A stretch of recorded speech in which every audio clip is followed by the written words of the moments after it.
Bonjour et bienvenue sur cette nouvelle vidéo d'un mec en basket, vidéo dans laquelle je vais vous présenter un nouveau petit programme, toujours fonctionnel sous Excel, programme dont le but est la gestion locative. C'est toujours un petit peu casse-pied, toute la partie administrative liée à la gestion locative, les quittances de loyer, entre autres choses, les déclarations de revenus, etc. Ce petit programme va vous permettre donc de gérer évidemment vos logements, vos locataires, mais aussi de gérer vos entrées de loyer, la génération de quittances de loyer et des états récapitulatifs des différentes charges, charges de copropriété ou charges propriétaires, déductibles ou non déductibles, de manière à vous faciliter la gestion de votre déclaration de revenus. Je vous présente ça dans quelques secondes. Avant cela, un grand merci à tous parce que vous êtes de plus en plus nombreux à vous abonner, soit à la chaîne des tutoriels informatiques Un mec en basket, soit à la chaîne destinée aux applis d'un mec en basket. Voilà. Grand merci donc à tous. Si ce programme vous intéresse, vous pouvez vous rendre sur le site www.unmecenbasket.fr, onglet applications, dans lequel vous retrouverez donc le programme gestion locative que je vous présente tout de suite. Alors voilà le contenu du dossier téléchargeable, contenu extrêmement simple, hein. Il s'agit donc d'un fichier Excel qui fonctionne donc avec Excel, et puis le dossier contient aussi une petite icône que vous pouvez utiliser si vous souhaitez mettre un raccourci sur votre bureau. Alors vous allez voir qu'au fil de l'utilisation, il y a plein de petits dossiers et sous-dossiers qui vont se créer. En fait, vous avez déjà un dossier impôt qui va se créer automatiquement à l'ouverture du programme. Voilà. Et au fil des créations de logements et créations de locataires, vous aurez un dossier par logement et un dossier par locataire. Donc le premier travail consiste à renseigner des paramètres, le nom et le prénom du propriétaire, Dupont Marcel par exemple, qui est domicilié à Montluçon. Pourquoi Montluçon? Je ne sais pas, Montluçon. Et le jour du mois pour le paiement du loyer, 3e, 4e mois, 5e jour, pardon, 6e jour, etc. Hop là, on enregistre les paramètres et on revient en arrière. Le premier travail consiste donc à saisir un logement. Voilà, donc pour l'instant je n'en ai pas de créé, hein. On va saisir un premier logement. Donc par exemple, appartement rez-de-chaussée, qui est au 8 rue en majuscule ou en minuscule, peu importe, 8 rue du Commerce, et puis on va le mettre à Paris. Voilà. Le type de logement, est-ce qu'il s'agit d'un studio T1, T1 bis, T2, T3, loft, duplex, maison, villa? On va partir sur un T2 de 35 mètres carrés. Pas besoin de mettre le mètre carré, je mets 35, il le met automatiquement. C'est un 3 pièces et le loyer est de 400 €, pas cher sur Paris vous allez me dire, avec des charges ou provisions sur charge de 50 €. Le logement est équipé d'une cave, d'une place de parking, terrasse ou balcon, et vous pouvez déterminer s'il s'agit d'un meublé ou pas. Le chauffage individuel, oui ou non. Le compteur d'eau individuel, oui ou non. Vous ajoutez le logement, automatiquement logement et dossier créé. Hop là, le dossier est ici, et le logement a donc une identification du logement L0001. Ici, en appelant le logement, vous avez accès au dossier. Hein, ça n'est pas nécessaire que ce soit ouvert derrière. Vous pouvez sans aucun problème le fermer. Et lorsque vous cliquez sur l'icône du dossier, automatiquement, vous allez accéder au dossier du logement. Alors, on va en créer un deuxième. Hop là, appartement, étage, 8 rue du Commerce, 75 000 Paris. Cette fois, il s'agit d'un T3 de 45 mètres carrés qui contient 4 pièces. Le loyer est à 450, les charges à 50. Il contient aussi une cave, une place de parking. Il s'agit cette fois d'un meublé qui est équipé d'un chauffage individuel et d'un compteur d'eau individuel. On ajoute le deuxième logement. Hop là, automatiquement, j'ai un deuxième dossier qui s'est créé. Qui dit logement dit locataire, donc gestion de locataire. Pour l'instant, je n'en ai aucun de créé. Durand Pierre. On a toutes les informations liées au locataire. Il est né à Montreuil. Son numéro de pièce d'identité qui peut être renseigné. Son numéro de téléphone. une adresse mail, toujours pratique pour pouvoir communiquer avec son locataire ou lui envoyer les différents documents tels que les quittances de loyer.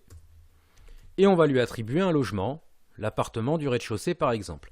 Il est entré dans le logement le 5 février 2019, pas de date de sortie pour l'instant, et elle sera nécessaire néanmoins pour déclarer la sortie du locataire et pouvoir attribuer le logement appartement rez-de-chaussée à un nouveau locataire. Et donc l'adresse, la nouvelle adresse, dans le cas où il quitte le logement, de manière à pouvoir lui renvoyer son dépôt de garantie. On ajoute le locataire, voilà, le locataire a été créé, ainsi qu'un dossier à son nom, dans le dossier correspondant à son logement. Si je rappelle le locataire, j'ai aussi, via cette icône, un accès à son dossier. Si je vais voir le dossier logement appartement rez-de-chaussée, j'ai bien un dossier au nom de Durand-Pierre qui est créé. Retour. Au fil des jours, vous avez des charges qui sont à saisir, ou du moins qui sont à assumer. Donc vous pouvez sans aucun problème les saisir dans saisir une charge. Vous déterminez le logement, appartement rez-de-chaussée, s'il s'agit de charges de copropriété ou des charges propriétaires, et si elles sont déductibles ou non. On va mettre des charges déductibles, réfection de la cuisine par exemple. Donc rien n'empêche, si vous avez des tickets de caisse, de les scanner et de les mettre dans le dossier logement qui correspond, de manière à les retrouver plus facilement. Ça a été fait le 5 mai 2019 pour 1 495 €. Vous ajoutez la charge, voilà, cette charge ne pourra être ni supprimée ni modifiée, la charge est ajoutée. Donc vous pouvez en ajouter autant que vous voulez, elles sont systématiquement attribuées au logement. Vous pouvez saisir un avis d'échéance si vous le souhaitez, de manière à aider votre locataire à penser à payer son loyer. Voilà, automatiquement, ça vous affiche le loyer et les charges liées à ce logement, puisqu'on a sélectionné le logement. Vous générez l'avis d'échéance. Donc, généré au format PDF, évidemment. Voilà, fait à Montluçon, propriétaire du Pont Marcel, en mai 2019, à l'attention de Durand-Pierre. Concernant l'appartement au rez-de-chaussée, je vous prie de bien vouloir trouver ci-dessous le détail des sommes à régler au titre de votre loyer pour la période indiquée ci-dessus. Cette somme est à régler avant le 5e jour, c'est le fameux jour qu'on a paramétré dans les paramètres, conformément aux clauses de votre contrat. Voilà. L'avis d'échéance se crée dans un dossier échéance, qui est ici, et qui est donc imprimable à souhait ou que vous pouvez envoyer par mail. Hop là. La voici. Une fois le loyer payé, vous pouvez saisir une quittance en sélectionnant le locataire. Automatiquement, ça sélectionne le logement lié au locataire. Et la quittance est pour le loyer du mois de mai. Vous générez la quittance. Encore une fois, c'est une quittance générée au format PDF qui peut être envoyée par mail à votre locataire dès réception de son loyer. Vous pouvez évidemment signer cette quittance, il n'y a pas de souci.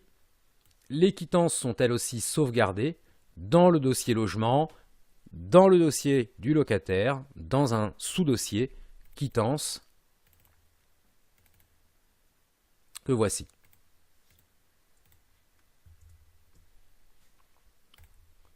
Alors, votre locataire quitte un logement, il faut le renseigner. Pourquoi? Parce que si je génère un nouveau locataire,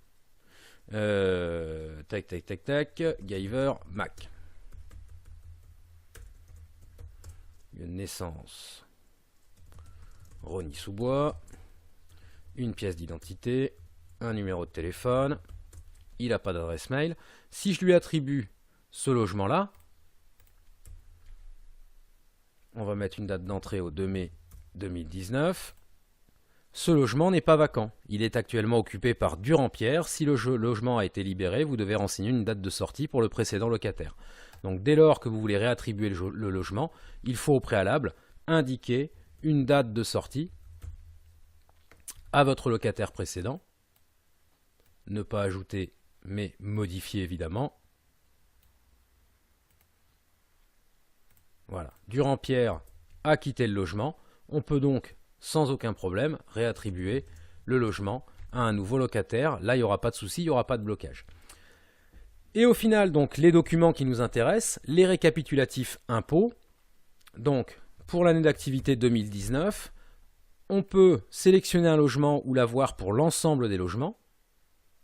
Vous générez l'état. Et vous avez donc un état, hop là, qui récapitule le montant des loyers perçus, le montant des charges perçues pour l'année 2019, le montant des charges de copropriété déductible, copropriété non déductible, charges propriétaires déductibles, charges propriétaires non déductibles. Ça vous facilite ainsi la saisie de votre impôt sur le revenu. Autre chose, il est possible d'avoir un état détaillé, toujours pour l'année 2019, tout logement confondu ou pour un logement en particulier.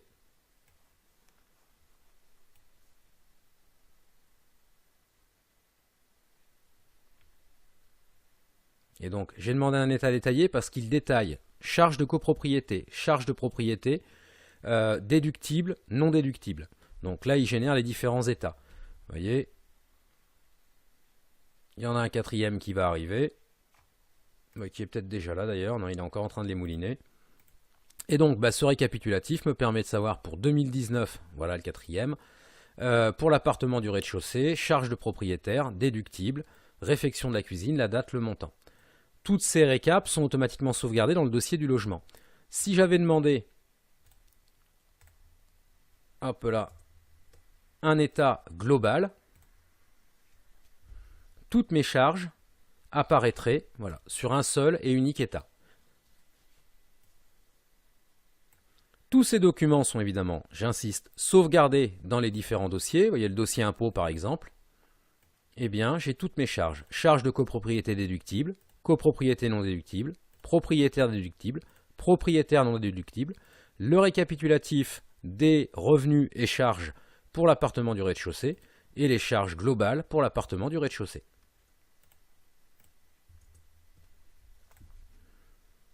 Et voilà pour ce petit programme. Donc, il vous permet, je me répète, de gérer vos logements, de gérer vos locataires, d'imprimer des quittances ou des avis d'échéance, de saisir vos charges. La saisie des loyers, vous allez me dire, la saisie des loyers se fait dès lors que vous imprimez la quittance, dès lors que vous générez une quittance. Si vous avez généré une quittance, c'est que vous avez touché le loyer. Donc le loyer se met à jour à ce moment-là pour vous simplifier la vie finalement et éviter d'avoir une double saisie. Saisie du loyer plus saisie de la quittance. Voilà pour ce programme. Si ce programme vous intéresse, comme indiqué dans l'intro, vous pouvez le trouver en téléchargement sur le site internet www.unmecenbasket.fr, onglet applications. Si vous avez des questions, n'hésitez pas à les poser via les commentaires YouTube ou via la page contact du site unmecenbasket.fr. Et d'ici là, eh bien écoutez, je reste à votre disposition pour répondre à ces fameuses questions. Voilà, bonne fin de journée à tous et à très bientôt.